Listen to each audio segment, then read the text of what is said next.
Hey guys, good morning. എല്ലാവർക്കും സുഖമാണെന്ന് വിചാരിക്കുന്നു.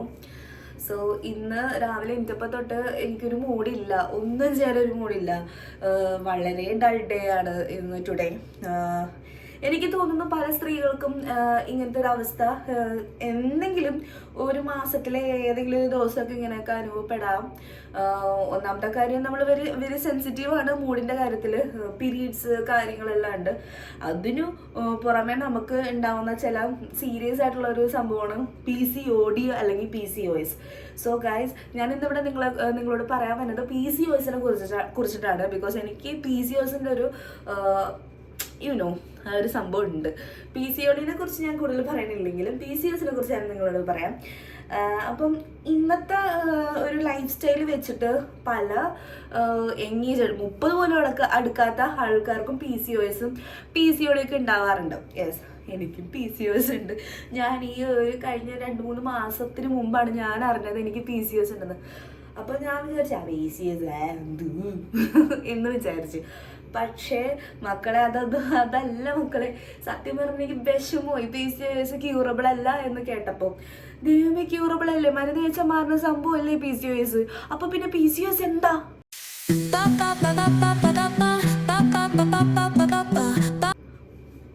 യെസ്, PCOS ക്യൂറബിൾ അല്ല, മരുന്ന് കഴിച്ചാൽ മാറത്തില്ല. നമുക്കത് മാനേജ് ചെയ്യാനേ പറ്റത്തുള്ളൂ. നമ്മുടെ ലൈഫ് സ്റ്റൈൽ, നമ്മുടെ ഫുഡ് കൺട്രോളിങ്ങും നമ്മുടെ എക്സസൈസും കാര്യങ്ങളും ഒക്കെ കൊണ്ട് മാനേജ് ചെയ്യാനേ പറ്റത്തുള്ളൂ. പിന്നെ പോരാത്തന്നെ നിങ്ങൾ ഫുഡ് കൺട്രോൾ ചെയ്താലും ലൈഫ് സ്റ്റൈൽ മാറ്റിയാലും if you have stress you will get it. Obviously stress ഉള്ള ആൾക്കാർക്ക് കോർട്ടിസോൾ ഇൻക്രീസ് ചെയ്ത് PCOS വരാനുള്ള സാധ്യതകളും ഉണ്ട്. സോ ഗൈസ്, PCOS എന്ന് വെച്ച് കഴിഞ്ഞാൽ പോളിസിസ്റ്റിക് PCOS ഓവറി സിൻഡ്രം എന്നാണ് എനിക്കറിയാവുന്നത്. എന്തെങ്കിലും മിസ്റ്റേക്ക് ഉണ്ടെങ്കിൽ നിങ്ങൾ ക്ഷമിക്കാം. സോ ഈ PCOS വരാനുള്ള മെയിൻ റീസൺസ് ഞാൻ പറഞ്ഞില്ല. ലൈഫ് സ്റ്റൈല്, നമ്മുടെ ഫുഡിൻ്റെ ഇൻടേക്ക്, എക്സസൈസ് ഇല്ലായ്മ, പിന്നെ സ്ട്രെസ്സ്, ഇതൊക്കെ കൂടിയാണ് PCOS ഉണ്ടാകുന്നത്. അപ്പോൾ PCOS എല്ലാവരും ഒരു 3 months കൂടുമ്പോൾ മന്ത്ലി ചെക്കപ്പ് ചെയ്യണത് നല്ലതാണ്. നമ്മൾ നേരത്തെ അറിഞ്ഞു കഴിഞ്ഞാൽ നമുക്ക് അത് നേരത്തെ മാനേജ് ചെയ്ത് പോവാം. അല്ലെങ്കിൽ ഒരു വേഴ്സ് ആയിട്ടുള്ള സിറ്റുവേഷനിൽ നിൽക്കേണ്ടി വരും. ഇപ്പം എന്നെ പോലെ ഞാൻ തടി വയ്ക്കുന്നു എന്ന് ഞാൻ വിചാരിച്ചത്, ഞാൻ തിന്നിട്ടാണ് തടി വെക്കണമെന്നാണ് ഞാൻ വിചാരിച്ചത്. പക്ഷേ അല്ല, തിന്നിട്ട് ഞാൻ ഡയറ്റ് എടുക്കുന്നുണ്ട്. ചില സമയത്ത് ഡയറ്റ് പൊട്ടിക്കാറുണ്ട് കേട്ടോ. പക്ഷെ തിന്നിട്ട് മാത്രമല്ല, സ്ട്രെസ്സും കൂടി വന്നിട്ടാണ്. എൻ്റെ ലൈഫിൽ കുറേ അധികം സ്ട്രെസ് ഉള്ള ഒരു വ്യക്തിയാണ്. അപ്പം സ്ട്രെസ്സും കൂടി ഉള്ള കാര്യം കൊണ്ടും പിന്നെ എൻ്റെ ലൈഫ് സ്റ്റൈല് ഉള്ളതുകൊണ്ടൊക്കെയാണ് എന്ന് പിന്നെയാണ് ഞാൻ അറിഞ്ഞത്.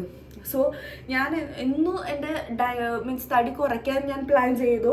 അന്ന് തൊട്ടാണ് ഞാൻ ഇതിനെക്കുറിച്ച് അവെയറായി തുടങ്ങിയത്. അപ്പോൾ പല ആൾക്കാരും, പല സ്ത്രീകളും ചില സമയത്ത് ബ്രേക്ക്ഫാസ്റ്റ് കഴിക്കാറില്ല, ചില സമയത്ത് ലഞ്ച് കഴിക്കാറില്ല, ചില സമയത്ത് ഡിന്നർ കഴിക്കാറില്ല. അത് ടോട്ടലി റോങ് ആയിട്ടുള്ള കാര്യമാണ്. ഡയറ്റ് എന്ന് വിചാരിച്ചു കഴിഞ്ഞ് കഴിഞ്ഞാൽ ഫുഡ് കഴിക്കാണ്ടിരിക്കില്ല മക്കളെ.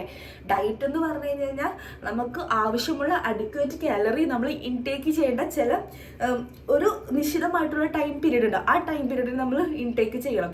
അതാണ് ഡയറ്റ്. അത് പല ആൾക്കാരുടെ ഒരു കൺസെപ്ഷൻ ഉണ്ട്. പ്രത്യേകിച്ച് PCOS ആയിട്ടുള്ള ആൾക്കാർ ഫുഡ് എങ്ങാനും സ്കിപ്പ് ചെയ്യാറുണ്ടല്ലോ, ഈ ഉള്ള തടിയിൽ കൂടത്തുള്ളൂ, അല്ലാണ്ട് കുറയത്തില്ല. പിന്നെ PCOS ആൾക്കാർക്ക് എക്സസൈസസ് നിർബന്ധമാണ്. അത് വെയിറ്റ് ട്രെയിനിങ് ആവാം, വെയിറ്റ് ട്രെയിനിങ് പ്രത്യേകിച്ച് വേണം. പിന്നെ ഡെയിലി നമ്മൾ വാക്ക് ചെയ്യണം. പിന്നെ എന്താണെന്ന് അറിയോ, നമുക്ക് സ്ട്രെസ് ഫ്രീ ആയിട്ടിരിക്കണം. സ്ട്രെസ് ഫ്രീ ഇരിക്കാനായിട്ട് നമ്മൾ ശ്രമിച്ചാലും ഈ പറഞ്ഞ വള്ളികളെല്ലാം നമ്മുടെ തലയിലോട്ട് വരും. അത് ഒബ്വിയസ് ആണ്. പക്ഷെ നമ്മൾ കുറച്ചും കൂടി കാമായിട്ട് മെഡിറ്റേഷൻ ചെയ്യണം, യോഗ, ഇത് നല്ലതാണ്. പിന്നെ സ്ട്രെസ് കുറയ്ക്കാനായിട്ട് നമ്മൾ എന്തെങ്കിലും ആയിട്ട് ജേർണലൈസ് കാര്യങ്ങൾ അതൊക്കെ ചെയ്യണമെന്ന് നല്ല കാര്യമാണ്. ഈ PCOSന്റെ സിംറ്റം എന്ന് പറയുമ്പം അത് പല ആൾക്കാരിലും പല രീതിയിലാണ്. എനിക്ക് PCOS ഉണ്ടെന്ന് ഞാൻ വിശ്വസിച്ചിട്ടുണ്ടായിരുന്നില്ല. ബിക്കോസ് എനിക്ക് എൻ്റെ പീരീഡ്സ് സ്ഥിരമായിരുന്നു. എൻ്റെ പീരീഡ്സ് ഒരു മാസം പോലും മീൻസ് സ്റ്റോപ്പ് ചെയ്യാണ്ട് വന്നുകൊണ്ടിരുന്ന ആളാ. അപ്പം ഞാൻ വിചാരിക്കുകയാണ് PCOD ഉള്ള ആൾക്കാർക്ക് പീരീഡ്സ് ഉണ്ടാവില്ലല്ലോ, പക്ഷെ എനിക്കുണ്ടല്ലോ, എനിക്ക് PCOS ഇല്ലെന്ന് ഞാൻ വിശ്വസിച്ചത് കേട്ടോ. അപ്പം അപ്പോഴാണ് ഡോക്ടർ പറഞ്ഞത് പല ആൾക്കാർക്കും പല രീതിയിലാണ് PCOS അവരുടെ ലൈഫിൽ പ്ലേ ചെയ്യണത്. അപ്പം എനിക്ക് പീരീഡ്സ് ഇറഗുലർ അല്ലായിരുന്നു, എൻ്റെ പീരീഡ്സ് കറക്റ്റായിരുന്നു. ബട്ട് എനിക്കുള്ള ഒരു സംഭവം എന്ന് വെച്ച് കഴിഞ്ഞാൽ, കണ്ടില്ലേ, മുടി ഇല്ലായ്മ, ഹെയർ തിന്നിങ്. എനിക്ക് നല്ല രീതിക്ക് മുടി കൊഴിച്ചിലുണ്ടാകും. അതിനോടനുബന്ധിച്ച് എനിക്ക് കുറേ സങ്കടങ്ങളുണ്ടായിരുന്നു. പണ്ടാരും ഭ്രാന്തടിച്ചിട്ട് ഞാൻ മുടി വരെ മൊട്ടയടിച്ച്. അത് ഇത് കാരണം കൊണ്ടല്ല, ഒരു നേർച്ചയുള്ള കാരണം കൊണ്ട്. പിന്നെ മുടി നല്ല രീതിക്ക് ഉണ്ടെങ്കിൽ നമ്മൾ മൊട്ടയടിക്കില്ല, ഇല്ലാത്ത സാധനമില്ലേ, പോയാലെന്ത് പോയില്ലെങ്കിൽ പോട്ടേന്ന് വിചാരിച്ചിട്ടാണ് ഞാൻ പിന്നെ മുടി മൊട്ടയടിച്ചത്. പിന്നെ ഉള്ള സംഭവം എന്ന് പറഞ്ഞു കഴിഞ്ഞാൽ നമ്മുടെ വെയിറ്റ് ഗെയിൻ ചെയ്യും. യെസ്, എനിക്ക് വെയിറ്റ് ഗെയിൻ ചെയ്യാനുണ്ട്, എനിക്ക് മുടി കൊഴിച്ചിലുണ്ട്, എനിക്ക് പിന്നെ ആക്നി വന്നുണ്ട്. എൻ്റെ പണ്ട് എൻ്റെ മുഖത്ത് ഒരു തരിമ്പ് കുരു പോലും ഉണ്ടായിരുന്നില്ല. പക്ഷെ ഇപ്പം അവിടെ ഇവിടെ എല്ലായിടത്തും കുരുവാണ്. പിന്നെ PCOS ഉള്ള ആൾക്കാരുടെ മെയിൻ പ്രോബ്ലം എന്ന് പറഞ്ഞു കഴിഞ്ഞാൽ ഇത് നമ്മുടെ ബോഡിയിൽ ആൻഡ്രോജൻസ്, മെയിൽ ഹോർമോൺസ് പ്രൊഡ്യൂസ് ചെയ്യും. ചില സമയത്ത് ഞാൻ തോന്നാറുണ്ട് എനിക്ക് ഞാൻ ആളില്ല തോന്നാ എന്ന്. എന്താ കാര്യം, ഇതുപോലെ ഹോർമോണൊക്കെ പ്രൊഡ്യൂസ് ചെയ്യുമ്പോൾ നമുക്ക് അതിൻ്റെതായ കാര്യങ്ങൾ ഉണ്ടാവുമല്ലോ. പിന്നെ ഒരു ഗുണമുണ്ട്, എൻ്റെ ശരീരത്തിൽ, എൻ്റെ കയ്യിലാവട്ടെ, എൻ്റെ കാലിലാവട്ടെ, എൻ്റെ മുഖത്താവട്ടെ രോമം എന്ന് പറഞ്ഞൊരു സംഭവം കാണില്ല നിങ്ങൾ. ബിക്കോസ് ദൈവം അതെനിക്ക് അനുഗ്രഹിച്ചു തന്നതാണെന്നേ പറയുള്ളൂ. സാധാരണ പെൺപിള്ളേർ വാക്സ് ചെയ്യാൻ വേണ്ടിയിട്ട് മുടി കൊള്ളാറുണ്ട്, വാക്സ് ചെയ്യാൻ വേണ്ടിയിട്ട് കുറേ പൈസ കൊടുക്കും. പക്ഷെ നമുക്ക് അതിൻ്റെ ആവശ്യമൊന്നുമില്ല കേട്ടോ. പക്ഷെ എൻ്റെ ബോഡിയിൽ ആൻഡ്രോജൻസ് കൂടിയാലും ശരി, എൻ്റെ മുഖത്തൊന്നും ഈ പറഞ്ഞ പോലെ രോമൊന്നും വരില്ല. അതിനുള്ള കഴിവ് എൻ്റെ മുഖത്തിനില്ല. പിന്നെ എൻ്റെ ബോഡിക്ക് അതിനുള്ള കഴിവില്ല, തലയെ പോലും ഇല്ല, പിന്നെയാണ് കയ്യിലും കാലിലും മുഖത്തും. സോ ഇതൊക്കെയാണ് സംഭവം, സിംറ്റംസ്.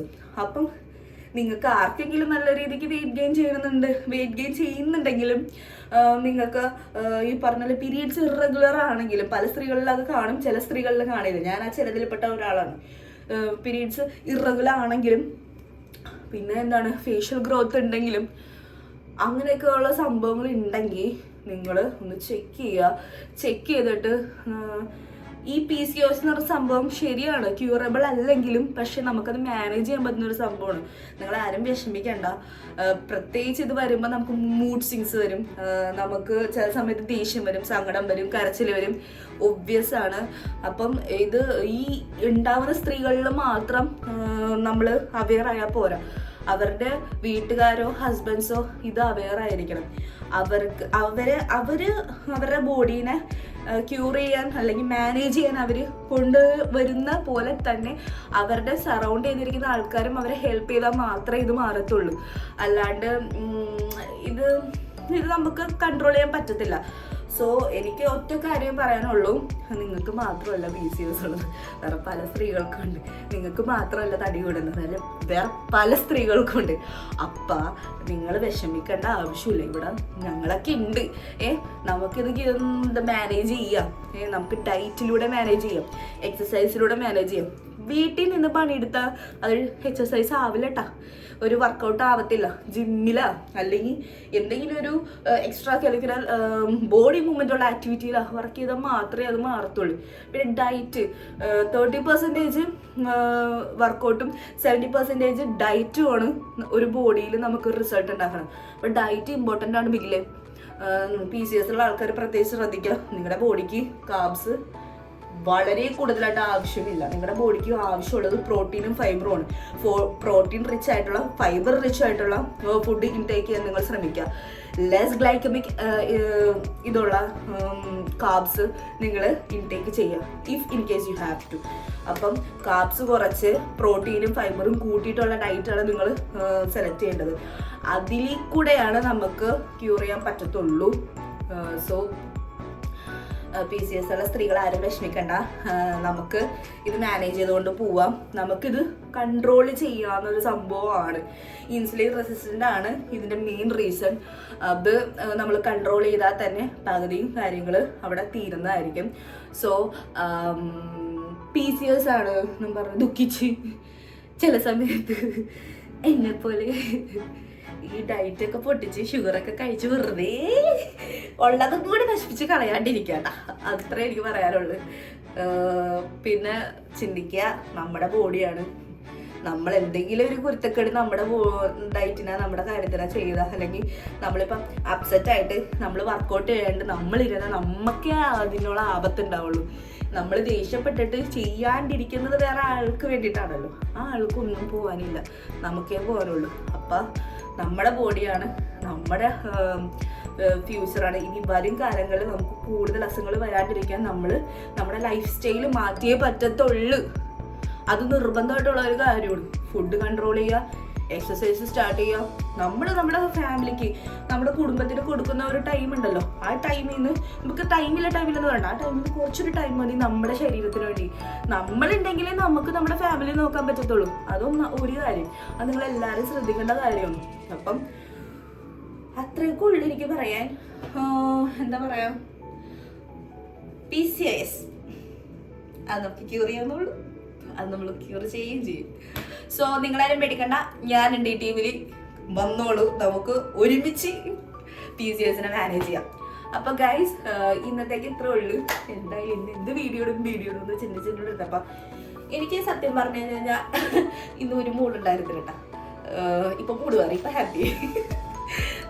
അപ്പൊ ഞാൻ ചിന്തിച്ചപ്പോഴാണ് എന്തുകൊണ്ട് ഞാൻ പിന്നെ ഞാൻ നേരിടുന്ന സംഭവത്തിനെ കുറിച്ച് ഞാൻ പറഞ്ഞുകൂടാ. അപ്പൊ അത്രേ ഉള്ളൂ. PCOSനെ കുറിച്ച് എനിക്ക് പറയാൻ, ഞാൻ അനുഭവിക്കുന്ന കാര്യങ്ങൾ ഞാൻ നിങ്ങളോട് എന്തായാലും പറഞ്ഞു തന്നിട്ടുണ്ട്. അപ്പൊ വിഷമിക്കണ്ട, സങ്കടപ്പെടണ്ട, വെയിറ്റ് കൂടണമെന്ന് പറഞ്ഞ് മൂഡ് ഔട്ട് ആവണ്ട.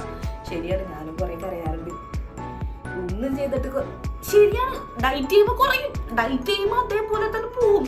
പക്ഷെ ഒരു ഷുഗർ എടുത്തോണ്ടല്ലോ, ഒരു സ്പൂൺ ഒരു കേക്ക് കഴിച്ചാണ്ടല്ലോ 2.5 കിലോ കുറഞ്ഞ. എൻ്റെ ഒരു സ്പൂൺ കേക്ക് കഴിച്ചപ്പോൾ കൂടി 1 കിലോ ആണ്. ആ 1 കിലോ കൂടാൻ 1 സ്പൂൺ മതി. നിങ്ങൾ ചിന്തിക്കുക, നിങ്ങളുടെ PCOSന്റെ ഇത് കൺട്രോളായി വെയിറ്റ് ഒക്കെ കുറഞ്ഞു കഴിഞ്ഞ് കഴിഞ്ഞാൽ നമുക്ക് കുറച്ചൊക്കെ കഴിക്കാം. സോ ഞാനെന്ത് ഉപദേശിക്കാനാണല്ലേ, നമുക്ക് ഇങ്ങനെ തെറ്റും കുറവുകളൊക്കെ ഉണ്ടാവുമെങ്കിലും നമ്മൾ മാനേജ് ചെയ്ത് പോവാം. അത്രേ ഉള്ളൂ എനിക്ക് പറയാൻ. അപ്പം എല്ലാവരും ഈ വീഡിയോ കേൾക്കുക. ഇത് അൺനെസസറീസ് ആയിട്ട് എന്താ പറയുക, ഒരു വളവള ടോക്കല്ല, ഇമ്പോർട്ടൻ്റ് ആയിട്ടുള്ള ടോക്കാണ്. അപ്പം കേട്ടിട്ട് PCOS ഉള്ള ആൾക്ക് ഷെയർ ചെയ്ത് കൊടുക്കുക. എന്തെങ്കിലും എൻ്റെ സൈഡിൽ നിന്ന് ആവുമെങ്കിൽ ആവട്ടെ, ഒരു മോട്ടിവേഷൻ പോലെ. അത്രേ ഉള്ളൂ. അപ്പം എല്ലാവർക്കും ബൈ, സീ യു. ഇന്നത്തെ വീഡിയോ ഇതാണ് കേട്ടോ. Bye, see you, love U.